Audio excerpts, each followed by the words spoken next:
हरे कृष्णा। वेद सारथी में आपका स्वागत है। हम चर्चा कर रहे हैं इस विषय पर कि भगवान ने यह भौतिक जगत क्यों बनाया।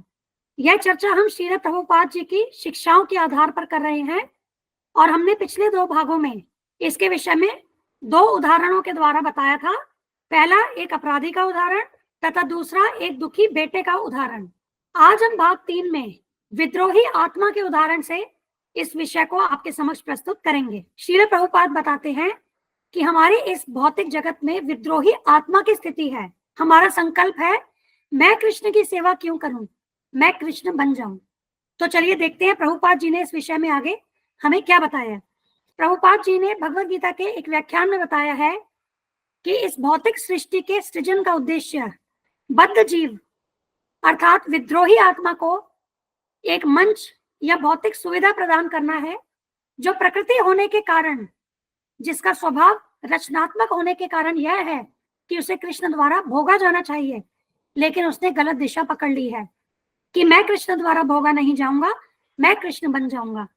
तो यह समझने की बात यह है कि कृष्ण जो हैं वे पुरुष हैं और केवल कृष्ण ही पुरुष हैं, बाकी सब उनकी शक्तियां हैं अर्थात प्रकृति हैं।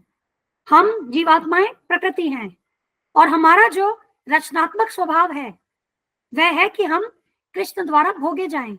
परंतु जब हम गलत संकल्प ले लेते हैं कि मैं कृष्ण द्वारा भोगा नहीं जाऊंगा और मैं कृष्ण बन जाऊंगा, अर्थात हम स्वयं भोक्ता बनने का प्रयास करते हैं, तब भगवान हमें यह भौतिक संसार प्रदान करते हैं। तो यहाँ सभी बद्ध आत्माएं अर्थात जो आत्माएं भौतिक संसार में बंदी हैं वे भोक्ता बनना चाहती हैं और इसलिए भगवान भौतिक संसार के द्वारा हमें विभिन्न प्रकार के भौतिक संसाधन प्रदान करते हैं जिन्हें कि हम भोगने का प्रयास करें, परंतु ऐसा संभव नहीं है क्योंकि हम रचनात्मक रूप से हम प्रकृति हैं, हम भोक्ता नहीं हैं।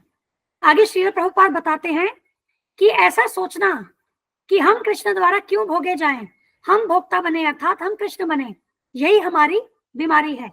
और वास्तविकता तो यह है कि हम कृष्ण नहीं बन सकते, हम भोक्ता नहीं बन सकते। आगे श्रील प्रभुपाद एक किसान के उदाहरण से बताते हैं कि जिस प्रकार से किसान को जमीन मिली हुई है जिस पर वह कार्य करता है, खेत जोतता है और अपनी क्षमता के अनुसार अनाज पैदा करता है, उसी प्रकार से बद्ध जीवों को यहाँ इस संसार में शरीर रूपी क्षेत्र प्रदान किया गया है और इस शरीर के द्वारा हम सारी गतिविधियां करते हैं। इदम शरीरम कौन्तेय क्षेत्रम, और इस शरीर के द्वारा हम कई अन्य चीजों का भी विस्तार करते हैं और वे भी हमारे कार्य क्षेत्र बन जाते हैं। इसे हमने एक चित्र के रूप में यहाँ दर्शाया है कि जिस प्रकार से कृषकों को कार्य करने हेतु क्षेत्र प्राप्त है, उसी प्रकार से हम बद्ध जीवों को शरीर रूपी क्षेत्र प्रदान किया गया है। तो यहाँ इस भौतिक संसार में हमें अपनी इच्छा अनुसार कार्य करने की सुविधा प्रदान करने के लिए शरीर रूपी अधिकार क्षेत्र प्रदान किया गया है। इस चर्चा को आज हम यही पूर्ण करते हैं। हमने इन 3 वीडियोस की श्रृंखला में जाना कि श्रील प्रभुपाद जी ने अलग अलग उदाहरण के द्वारा हमें इस प्रश्न के विषय में समझाया है कि भगवान ने इस भौतिक जगत को क्यों बनाया है। अब हमने यह तो जान लिया कि हम यहाँ पर जो आनंद प्राप्ति का प्रयास कर रहे हैं, वास्तव में वह आनंद नहीं, वह तो क्षणिक मजा है जो कि हम सनातन काल तक नहीं भोग सकते। और इस भोगने की इच्छा के कारण हम विभिन्न प्रकार के कष्टों को यहाँ भौतिक जगत में झेल रहे हैं। अब उन कष्टों से हम कैसे निकलें, इसके बारे में हम अगली वीडियो में आपके साथ चर्चा करेंगे। हम किस प्रकार से खुश रह सकते हैं, आनंद प्राप्ति का एकमात्र तरीका, और यह तरीका भगवान श्री कृष्ण ने हमें भगवद गीता में प्रदान किया है, उसे हम जानेंगे। धन्यवाद।